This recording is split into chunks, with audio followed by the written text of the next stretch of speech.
이 밤에도 하나님께 기도함으로 경건의 시간을 갖겠습니다. 영원 불변하시며 시작도 끝도 없으시고 변함도 없으신 우리 하나님께 이 시간도 영광과 존귀와 감사와 찬양을 올려드립니다. 주일 지나 벌써 3일째 되는 날이 되었습니다. 한 주의 전환점에서 우리를 변함없이 품어주신 그 은혜와 사랑에 감사를 드립니다. 이 시간도 이 자리에서 매일 경건의 시간으로 변함없이 하나님을 만나 배울 수 있도록 우리의 삶을 하루 더 연장하여 주셨사오니 하나님의 안위와 보호하심을 늘 깊이 생각하고 하나님 없이 한순간도 살아갈 수 없는 티끌 같은 우리 자신을 발견하게 하여 주옵소서. 하나님의 은혜를 받은 우리 일상을 돌아봅니다. 우리의 죄악성과 합당하지 못한 언행 심사를 회개합니다. 하나님의 나라와 그 의를 구하는 일에 힘쓰기를 원하오나 마음에는 원이로되 육신이 약하옴을 용서하여 주시기 원합니다. 언제나 스스로에게서 나오는 것은 부족함과 연약함 뿐인 줄로 압니다. 지푸라기 같은 우리에게 그리스도의 보혈의 공로를 힘입어 살 수 있게 하신 하나님의 선택의 은혜를 찬양합니다. 우리를 긍휼히 여겨주시고 의와 거룩과 경건의 길로 행하게 하시며 성령의 인도하심을 따라 매 순간을 살게 하여 주옵소서. 이 시간도 하늘 가족들이 여러 처한 상황과 위치에서 경건의 시간에 함께하였사오니 비록 적은 숫자이나 늘 기억해 주시고 시종을 주관하여 주시기를 원합니다. 진리의 성령께서 우리에게 증거하신 말씀을 기억하게 하시며 그것들을 헛되이 믿지 않도록 도와주옵소서. 거룩하신 우리 주 예수 그리스도의 이름으로 기도합니다. 아멘. 새 찬송가 541장입니다. 새 찬송가 541장입니다.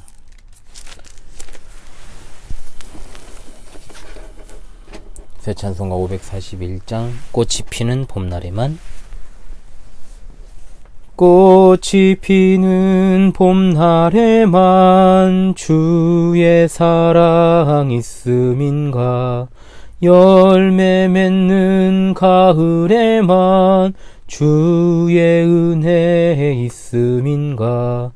땀을 쏟는 여름에도 주의 사랑 여전하며 추운 겨울 줄일 때도 주의 위로 변함없네.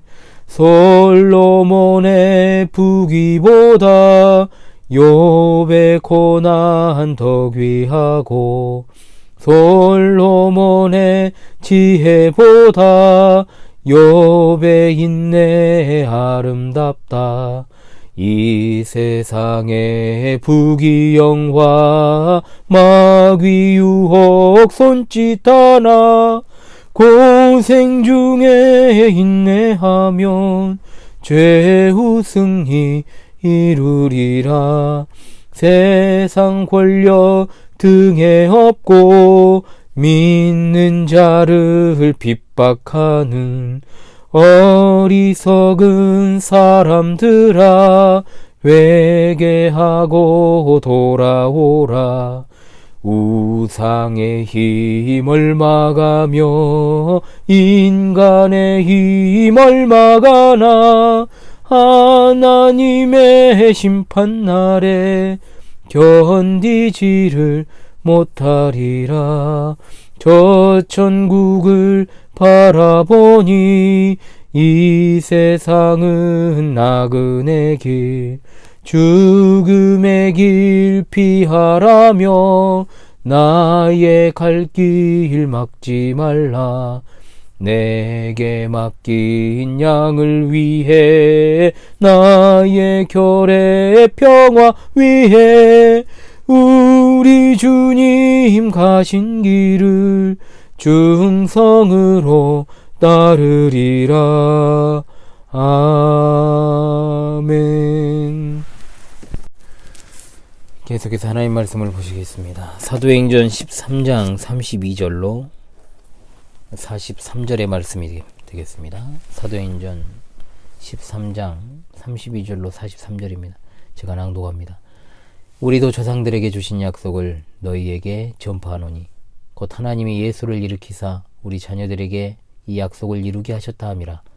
시편 둘째 편에 기록한 바와 같이 너는 내 아들이라 오늘 너를 낳았다 하셨고, 또 하나님께서 죽은 자 가운데서 그를 일으키사 다시 썩음을 당하지 않게 하실 것을 가르쳐 이르시되 내가 다윗의 거룩하고 미쁜 은사를 너에게 주리라 하셨으며, 또 다른 시편에 일렀으되 주의 거룩한 자로 썩음을 당하지 않게 하시리라 하셨느니라. 다윗은 당시 하나님의 뜻을 따라 섬기다가 잠들어 그 조상들과 함께 묻혀 썩음을 당하였으되 하나님께서 살리신 이는 썩음을 당하지 아니하였나니, 그러므로 형제들아 너희가 할 것은 이 사람을 힘입어 죄 사함을 너희에게 전하는 이것이며, 또 모세의 율법으로 너희가 의롭다 하심을 얻지 못하던 모든 일에도 이 사람을 힘입어 믿는 자마다 의롭다 하심을 얻는 이것이라. 그런즉 너희는 선지자들을 통하여 말씀하신 것이 너희에게 미칠까 삼가라. 일러스되 보라, 멸시하는 사람들아 너희는 놀라고 멸망하라. 내가 너희 때를 당하여 한 일을 행할 것이니 사람이 너희에게 일러줄지라도 도무지 믿지 못할 일이라 하였느니라 하니라. 그들이 나갈새 사람들이 청하되 다음 안식일에도 이 말씀을 하라 하더라. 회당의 모임이 끝난 후에 유대인과 유대교에 입교한 경건한 사람들이 많이 바울과 바나바를 따르니 두 사도가 더불어 말하고 항상 하나님의 은혜 가운데 있으라 권하니라. 아멘.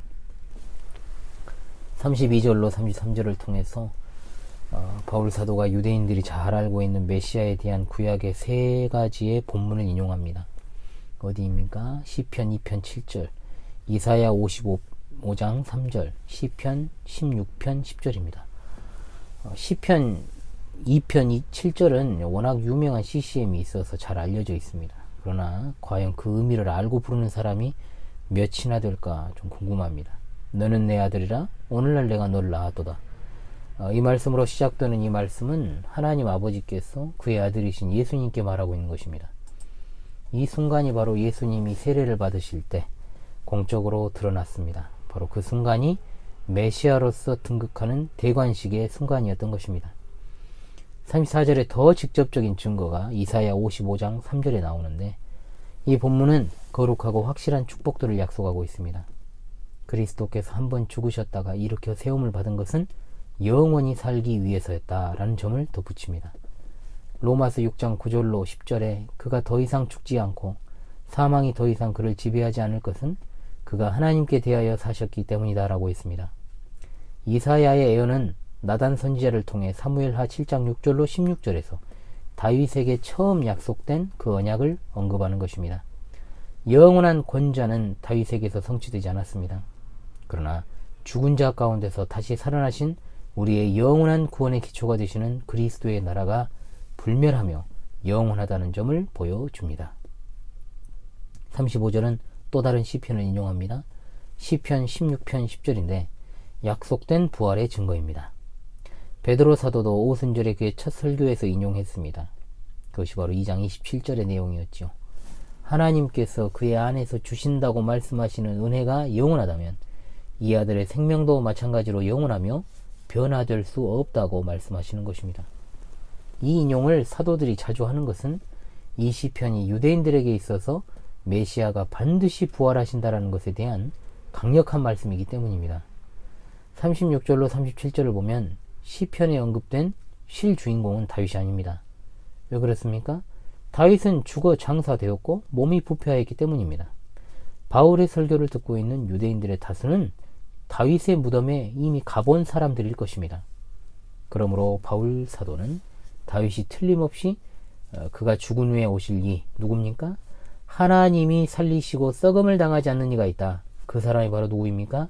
나사렛 예수님이십니다. 할렐루야. 자, 이제 바울 사도가 적용에 들어가지요. 그러므로 너희가 알 것은 이라고 했는데, 너희들이 선택받은 자손이라는 생각을 가지고 이 귀한 진리를 믿지 않는 일이 없이 다 믿으라는 말입니다. 그리스도의 대속의 죽음과 부활로 인하여 이제 예수로 말미암아 죄사함을 받을 수 있다는 말입니다. 죄사함이 먼저 나온 건 죄사함이 없이는 하나님께로 나아갈 수 없기 때문입니다. 오직 중보자를 통해서 우리의 죄를 용서하신 하나님이십니다. 그러므로 이 중보자가 없이는 어떠한 속죄도 용서도 죄책의 면제도 불가능합니다. 온 인류가 죄 때문에 정죄받고 있습니다. 거기에 짓눌려 있습니다. 하나님과 화해할 수 있는 아주 조그마한 의조차도 찾아볼 수 없습니다. 오로지 하나님의 은혜로 우리의 죄를 면제하실 때만 구원의 유일한 소망이 있습니다. 그러므로 그리스도를 떠나서 그리스도의 십자가의 죽음 속에서 속죄함을 받지 않은 자들은 여전히 정죄 아래 놓여 있는 것입니다. 그리고 39절에 아주 중요한 내용이 나옵니다. 율법은 의롭다함을 줄 수 없다. 율법은 우리를 정죄합니다. 율법은 우리에게 사형을 선고합니다. 그러나 우리가 의롭게 된 것은 오직 십자가에 달리신 예수 그리스도의 죽음을 통해서 일어납니다. 하나님은 거룩하시기 때문에 단순히 사람들의 죄에 무관심하거나 무시하여 그냥 무시함으로 말미암아 그들을 받아들이실 수 없습니다. 죄에 대한 합당한 벌을 내리는 것이 하나님의 공의라고 했습니다. 하나님의 공의에 대한 만족을 위하여 그의 아들 독생자 예수께서 십자가에 달려 죽으셨습니다. 그러므로 우리가 의롭게 되는 유일한 길은 오로지 예수 그리스도 한 분뿐이십니다. 그러나 사악한 로마교는 마리아를 비롯한 여러 성인들을 만들어 놓고 그들을 중보자로 내세우니 그들이 어찌 타락한 사탄의 회라고 부르지 않을 수 있겠으며 그들과 우리가 어찌 조금이라도 섞일 수 있겠습니까? 있을 수 없는 일입니다. 예수님께서 모든 것을 다 갚아주셨습니다. 그러므로 어떤 시련과 고난과 역경이 찾아와도 나의 모든 짐을 해결해 주신 예수님만 바라보시기를 바랍니다. 40절로 41절은 이제 심판에 관한 경고입니다. 선지자들이 그렇게 외쳐왔던 사실을 말합니다. 유다가 하나님의 심판을 받아 바벨론에게 멸망을 당해서 포로로 끌려갔던 정황, 즉 하박국 1장 5절을 인용합니다. 당시 많은 사람들은 그들의 조상들이 깨닫지 못하여 그러한 심판의 채찍을 맞았다라는 사실을 알고 있음에도 여전히 똑같은 조상들의 그 전철을 발부리하고 있습니다.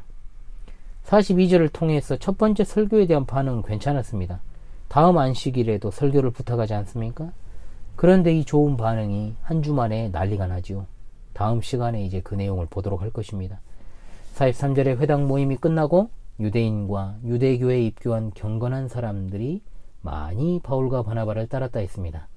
복음에 합당한 자로 부르심을 받은 자들이요 기다렸다는 듯이 반응한 택함 받은 사람들입니다. 이 사람들에게 바울과 바나바는 말합니다. 항상 하나님의 은혜 가운데 있으라. 아멘. 이 경건의 시간에 함께하는 사랑하는 시청자 여러분, 항상 성삼일체 하나님의 은혜 가운데 있으시기 바랍니다. 은혜라는 말 속에 모든 것이 포함되어 있습니다. 은혜라는 말 안에 우리의 삶이 있고 우리의 신앙이 있고 우리에 대한 축복이 들어 있습니다. 영원한 구원에 대한 소망이 있습니다. 영원한 것을 소유한 여러분, 유한한 땅의 것에 미련과 집착을 버리시기 바랍니다. 하나님의 은혜 가운데서 계속해서 자라가시는 여러분 되시기를 간절히 소망합니다. 기도합니다. 오늘 하루도 우리와 변함없이 동행하여 주시고 우리의 모든 출입을 지켜주신 하나님, 구약 성경에서 메시아에 대하여 예언하셨던 내용이 그대로 이루어졌음을 보게 됩니다. 복음의 요지는 예수 그리스도를 믿음으로 죄사함을 받고 의롭다 하심을 얻는 것이므로 오로지 우리는 하나님의 은혜 안에 거하며 살기를 원합니다. 오늘 하루를 정리하며 마무리하고 잠자리에 들고자 합니다. 날마다 우리에게 주시는 쉼이 우리가 살아가는 삶에 큰 도움과 위로되기 원합니다. 삶의 고난과 역경과 여러가지 환난으로 힘들어하며 세상 정부의 협박과 위협으로 인해 막막한 삶을 살아가며 이 밤을 보내고 있는 하늘 가족들에게 힘과 능력과 마음의 평안함과 쉼을 주시기 원하며 잠자리에 드는 순간마다 모든 것을 하나님께 맡기고 진솔하게 하나님께 아뢰는 하나님의 신실한 백성 되기 원합니다. 매일 밤 경건의 시간에 함께하는 소중한 하늘 가족들의 삶을 늘 지켜 돌봐주시고 필요한 것들을 공급하시며 모든 걱정과 염려를 맡기고 무거운 짐을 벗어버릴 수 있게 도와주시옵소서. 혼탁한 세상에서도 끝까지 신실한 믿음을 지키기 위해 몸부림치는 이들에게 믿음을 더욱 주시기를 원합니다. 소중한 하늘 가족들에게 밝은 새아침 주시기 원하오며 영육 간의 강건함을 늘 더하여 주실 줄로 믿습니다. 평안히 쉬고 일어나게 하옵소서. 우리 주 예수 그리스도 이름으로 기도합니다. 아멘.